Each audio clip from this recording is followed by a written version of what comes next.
Okay, today's date is March 19th, 2012. We are at the Office of the State Attorney. Present is Investigator Jim Rick with the Seminole State Attorney's Office. Also present is Agent Dale Crosby with the Florida Department of Law Enforcement. And we are here interviewing Wendy Dorival, who is going to provide information about the Neighborhood Watch program. Wendy, can you raise your right hand? Sure. Do you swear the statement you're about to give is the truth to the best of your knowledge, so help you God? I do. Okay. Spell your last name, please, for the record. Dorival, D like David, O-R-I, V like Victor, A-L. Okay, thank you. And we've kind of explained to you before we went on tape that we would like you to explain the program, the Neighborhood Watch program, in general, and then we want you to give us some specifics regarding George Zimmerman as a participant in the Neighborhood Watch program in the subdivision, retreat at Twin Lakes. Yes. Okay, please. Typically with Neighborhood Watch, what happens is someone in the community makes contact with the police department. They transfer them to me or get them a hold of me, and they have an interest in, what is Neighborhood Watch. A lot of times people, when they hear about Neighborhood Watch, they don't know what it is. So once I get a hold of them and I talk to them, I kind of explain to them the basic principles of Neighborhood Watch is to get to know your neighbor, is observing and reporting suspicious behavior or activity and calling that into the police, and then kind of building that sense of community. So those are kind of the basic principles for Neighborhood Watch, and that's what I explain to them. So what I do is I talk to them about how to get started up. It's kind of canvassing the neighborhood, seeing who else is interested, and to kind of get their interest revving on Neighborhood Watch, and kind of then schedule a date where I can come and do a Neighborhood Watch startup presentation, which I have brought with me here, and we can run through as well. So to really get the rest of the community engaged and a stakeholder in Neighborhood Watch.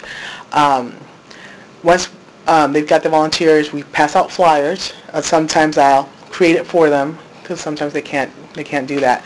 And they'll pass out the flyers, and then at whatever date and time that we've scheduled, I'll go out there. I do a PowerPoint presentation, and I tell all the neighbors who show up, whether 3 show up, 10 show up, or 50 show up, I still do a presentation, and we go over the basics of Neighborhood Watch, observation skills, recognition, what are the duties of Neighborhood Watch coordinator and the block captains.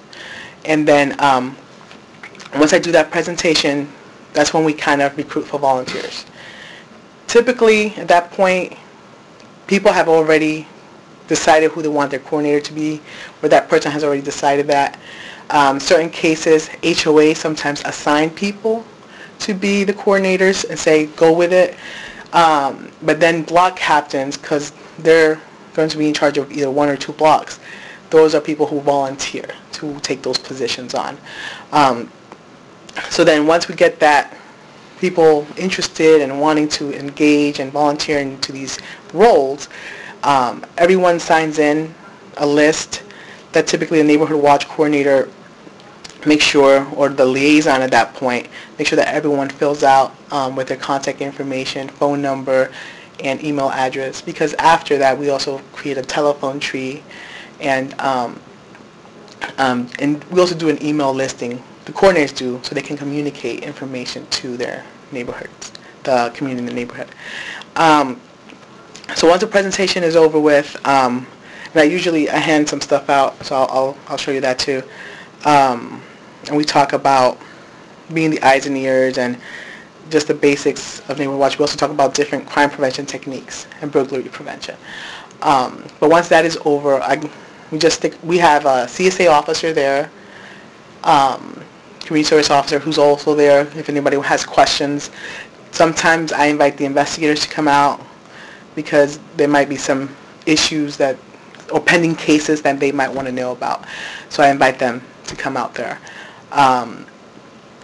In this case, I had an officer there and a sergeant. I didn't have an investigator in this case. So once we do that, the Neighborhood Watch coordinator is supposed to get back with me a list of captains, people who signed up, and the registry of the people that are there. so we can know who's going to do what. And I also encourage them to call me if they want me to come back out, do any other kind of presentations, if they want further training, if they want, just need help really building a foundation for their neighborhood watch. So, but that's typically the run of the mill. And then just this January, I started doing a neighborhood watch newsletter, which I send out every month to all the neighborhood watch coordinators that they can share with the neighborhood watch captains and all the residents, which also talks about neighborhood watch. Okay. Can you tell us specifically about the Neighborhood Watch program that you designed for the retreat at Twin Lakes?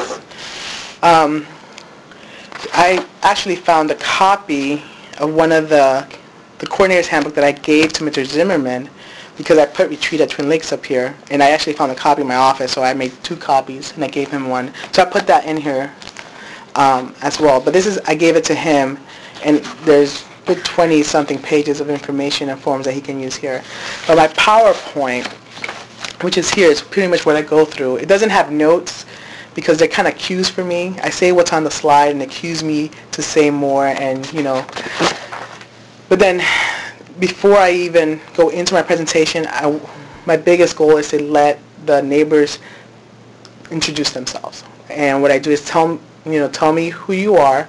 If you want, if you're comfortable, tell me about where you live in the community, and then tell me your number one concern. Like, what is the number one issue? In this community, it was burglaries. That was the number one issue, because I had been hit with 3 burglaries before I got there, 3 or 4 burglaries before I got there. Wendy, how many residents were present at that original meeting? It was 25. I thought it was 30, but then I just found an email that I sent, a follow-up email I sent to my lieutenant, letting him know that I had a good turnout. I had 25 people, which is not really a good turnout for 265 homes, but 25 people, that's a good turnout. Right. That I get to spread the word of, report suspicious activity and be a community and get to know your neighbor. So to me, it's always success in that case. Do you remember the date that you did the September 22nd, 7 p.m. I have a flyer that I gave him. There's some attachments to emails, and I have some emails here also. 2012? 2011. 2011. Yeah, 7 p.m. in the clubhouse. My bad. Yeah, you got it. Not there yet. Okay, and Mr. Zimmerman obviously was present? Yes.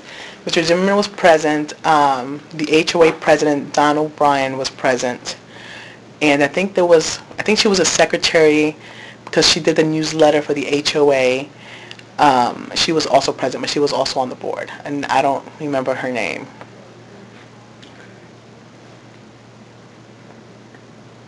And I think you said there were a few people there from the HOA board, or?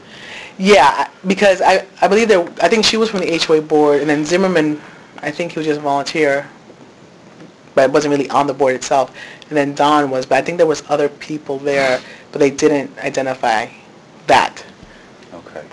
And was there any type of neighborhood captain or leader appointed that evening? Yes, it was George Zimmerman.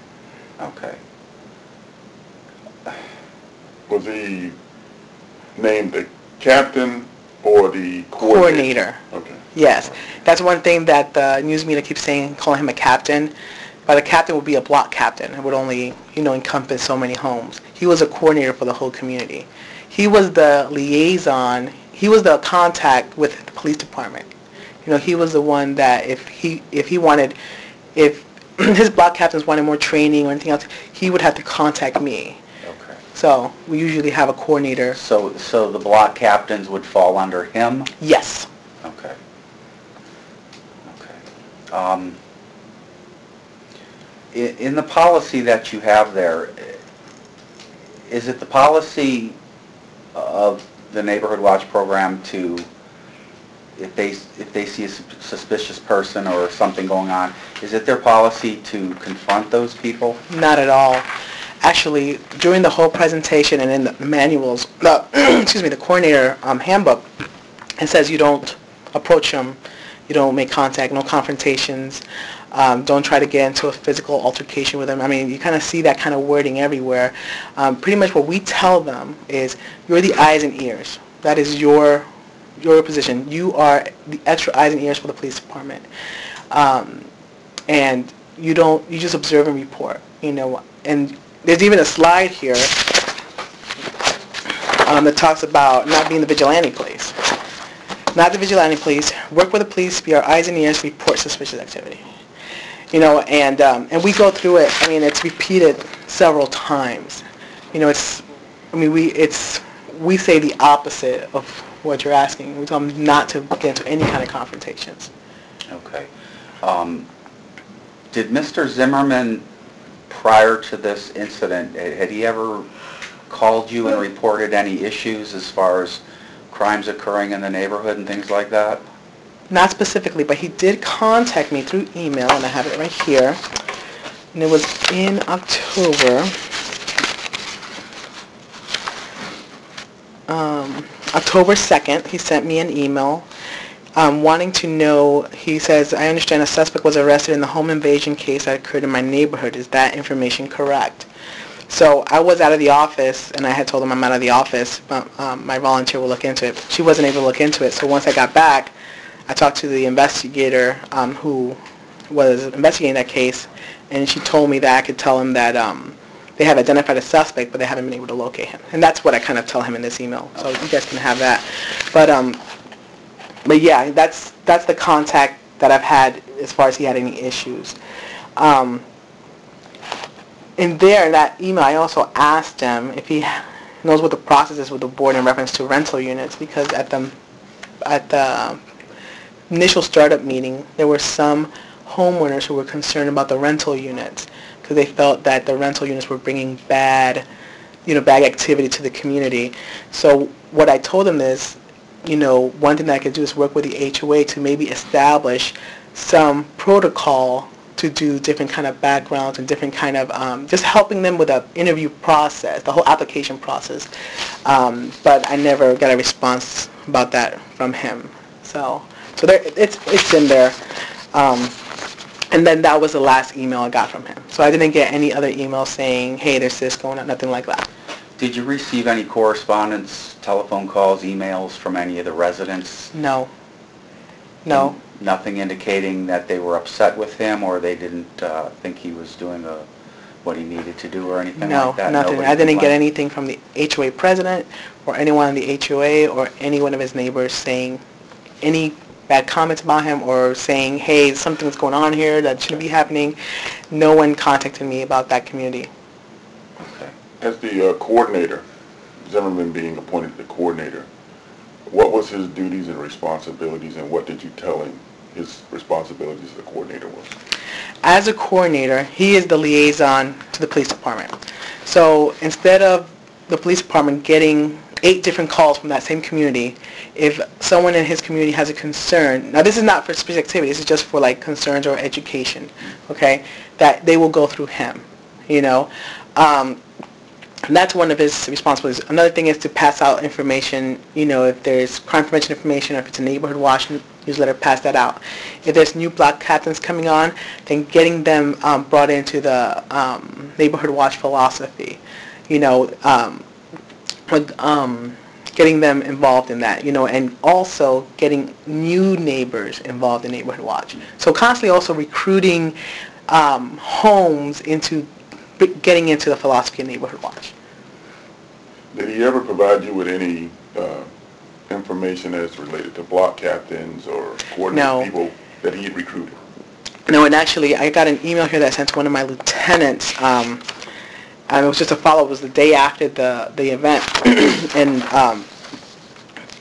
I wasn't sure whether I had told him to get me that list, because I remember he was taking the list down, but I wasn't really sure if I remembered correctly. But I guess I did, because I wrote it in my email with my follow-up to lieutenant, where I told him that he was going to provide me with a list of block captains and the telephone tree, because I gave him the forms, so he was going to provide that to me.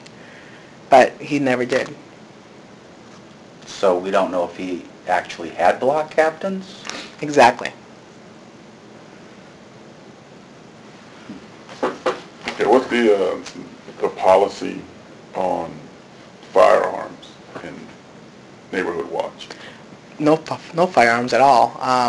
It's sometimes actual when you go there, people ask about that, about personal protection. They say, well, am I allowed if someone enters my home? And, in this neighborhood, they didn't ask that, but we never encourage firearms at all. In one Neighborhood Watch, I remember someone asked me about a stun gun or pepper spray, and my advice to them was, you have every right to have any weapon you want. That's your constitutional right. But just remember that same weapon can be used against you. And you don't know what consequences that weapon may bring to you. So that's kind of like my standard answer when people ask me that, because they want to say, well, does the law protect me and I don't want to get into that. I'm like, I'm not an attorney, but that's my standard answer to kind of say, hey, that's a risk that you're taking. But he never told me he had one, and I never knew. But it's not something that we advocate at all.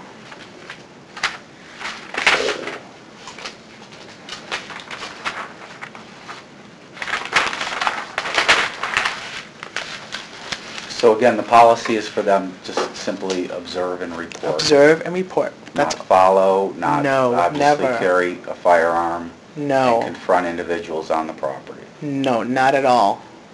Okay. At all. We always tell them, let the police do their job. Call us and let us take care of it. You don't have to confront them. We don't want you to confront them, because then we have to go there and there's more issues. But what we always tell them is just call us and let us handle it. Whatever issue you think is happening. When you're talking about calling, now I understand that for the most part he was kind of trained to call a non-emergency number. You can call either one. When we do the presentation, we talk about calling 911 versus non-emergency dispatch. And what I told them is, call non-emergency dispatch if a crime has occurred, like let's say someone, and I give them an example, someone took your bike out of your patio while you were at work and you don't know when it occurred. That's a non-emergency call. If someone is breaking into a car now, or someone is breaking into a home, that's a 911 call. Where property, life, or limb is at stake, you call 911. And that's pretty much what I say. Okay. So from September 22nd, the only correspondence you got from him was 2 emails. Yes, well, I have them right here. I have, let's see here. Yeah, he sent me the first email October 2nd, and then I replied to him October 11th, and he didn't reply to that. And then I had 3 different emails for him. I had one that was RTL Neighborhood Watch, and then in the beginning when he first started contacting me, he had this one called GMZ Business something, and then he had another one, I believe, but I don't think it came out in this email.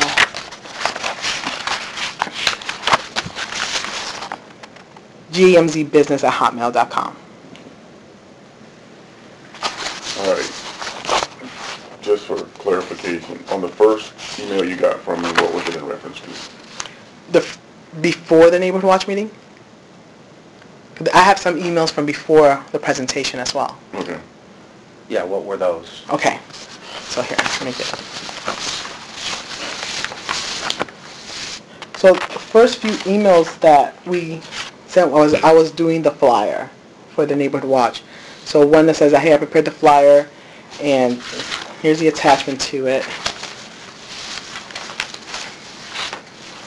And that was back in August 31st. And then the next one was also August 31st. He replied, says, you got my name wrong on the flyer. And I couldn't find the corrected one, but I found the one with the wrong name, where it says Greg, and it's supposed to be George.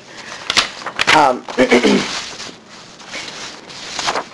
then and then I did these contact cards for the neighborhood, where it would list, it listed him as a coordinator, and then they could put the block captain name, the block captain phone number, and then also to report suspicious activity, call 911 or non-emergency dispatch. Okay. A lot of people are not comfortable calling 911 even though, so I put both of them there. And then that was the next email. And that was the third one when you sent in? That was like the second. That was September 19th. It was closer to the date. I wanted him to, and I just wanted him to look at it. I usually two emails on the 31st. Yes. And then one on September 19th with the contact cards that I created for him. And then, I guess I had the phone number wrong or the email wrong. I don't know on that one, so he had me fix that.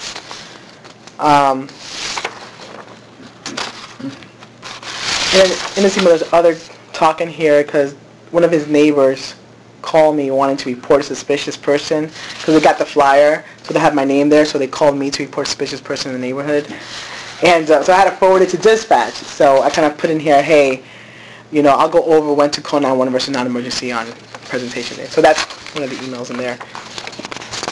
And then the email on the October 10th, which is the one about that burglary, the home invasion we was talking about.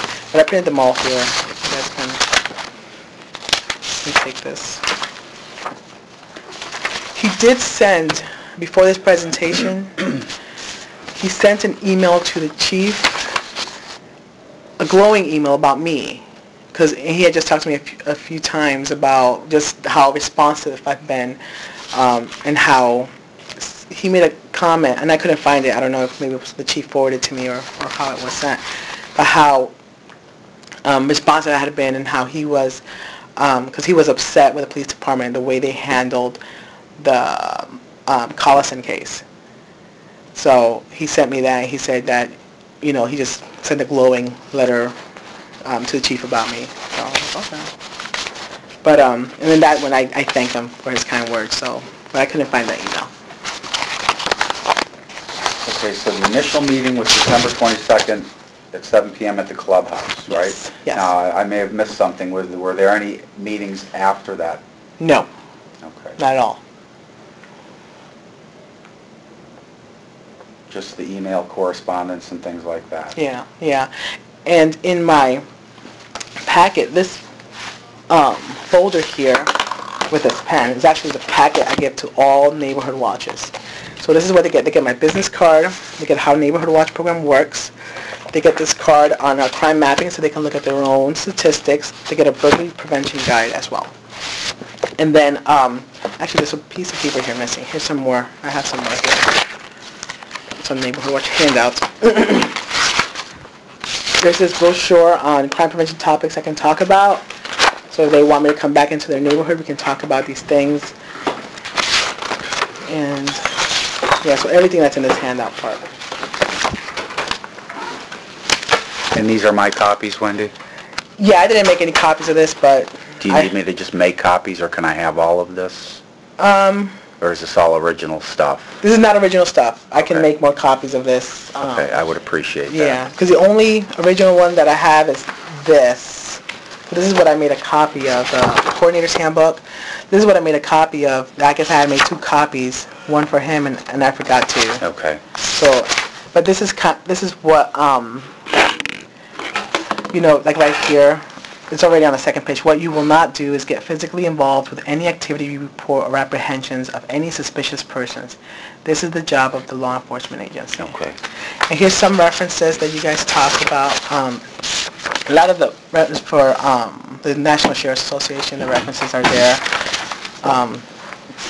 There's been a lot of questions about, your Neighborhood Watch registered at U.S. on Watch, and they don't have to be. It's not like there's some CALEA requirement to go through U.S. I mean, there's nothing like that I know of. And I've been doing Neighborhood Watch before Sanford Police. So it's just a matter of what that community wants. And the thing about Neighborhood Watch, it's not cookie cutter to every community. Mm-hmm. It's very different. Mm-hmm. Sure. Some neighborhoods, I go out there, have a meeting, and they don't want nothing to do with it. Some neighborhoods get so involved that they have, every quarter they have a potluck or something to get to know each other. So it really kind of depends on that community where they want to take it. But in every case, that community chooses who their leaders are, their coordinators are. Was that the case with this one, or was he self-appointed, or was he... No, I believe the HOA assigned him to look into this neighborhood watch, and then once it was just a matter. He even said it. The HOA wants me to coordinate the neighborhood watch. I'm like, okay, well, I guess you're it. He was enthusiastic about it. And a lot of times you have people that hear neighborhood watch, they don't want to get involved. Like, oh, I don't want to do monthly meetings, all this other stuff. And they don't have to do monthly meetings. Like I said, it's not cookie cutter. You can do quarter meetings. You don't even have to have a meeting as long as you guys get to know each other, build that sense of community. Okay. Okay. All right. I don't know if we started out, but did we get your name and where you work and your experience with community No. crime watch? Yeah, let's go ahead. Can you state that for the record for us, please?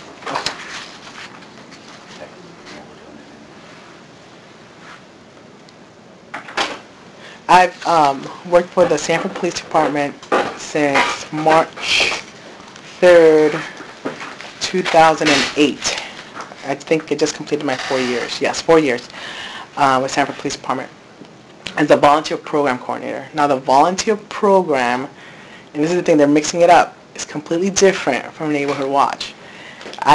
My programs are Citizens on Patrol and Office Volunteers. Citizens on Patrol is not Neighborhood Watch. Some agencies, I think like Orange County, they kind of merge them both.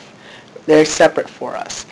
Our COPs patrol the city of Sanford, and they go through a 5-week training. Very specific, CPR, first aid, very specific stuff. And those are our volunteers, where Neighborhood Watch is community volunteers. Where was I going with this? Oh, I was talking about experience. How did I get here? I'm sorry.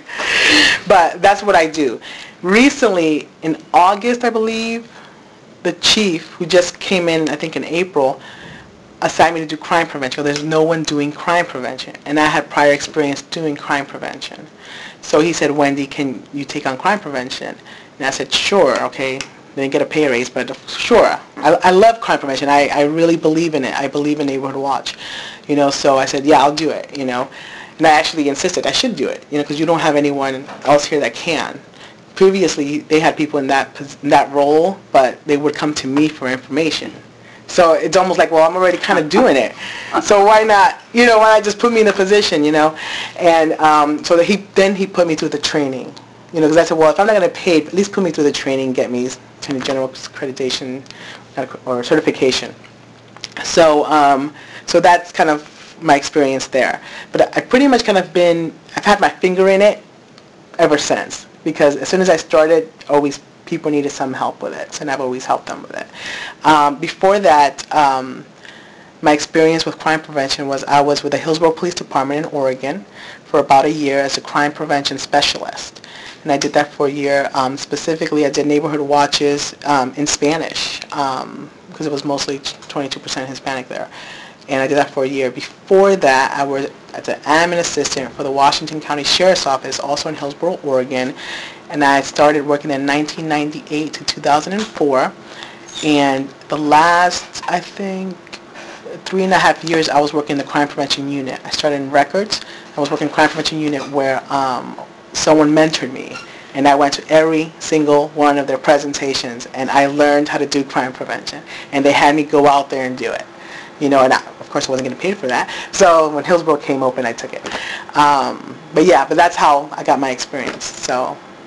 You have some certificates? Yes, I just recently went through the Attorney General's course, crime prevention practitioner course, and I started that in actual October, September, November, yeah, and it takes about 4 months because you have to go through these 4 different classes. And I got my certification from crime prevention practitioner in December. Then I did the CEPTED in January and advanced in February, and I got my designation for that too, crime prevention through environmental design. Good. Very good. I think we're good. We appreciate you coming in, Wendy. No problem. Let me go ahead and close the interview. 3/19, 2012, time is 2:06 p.m. and this interview is concluded.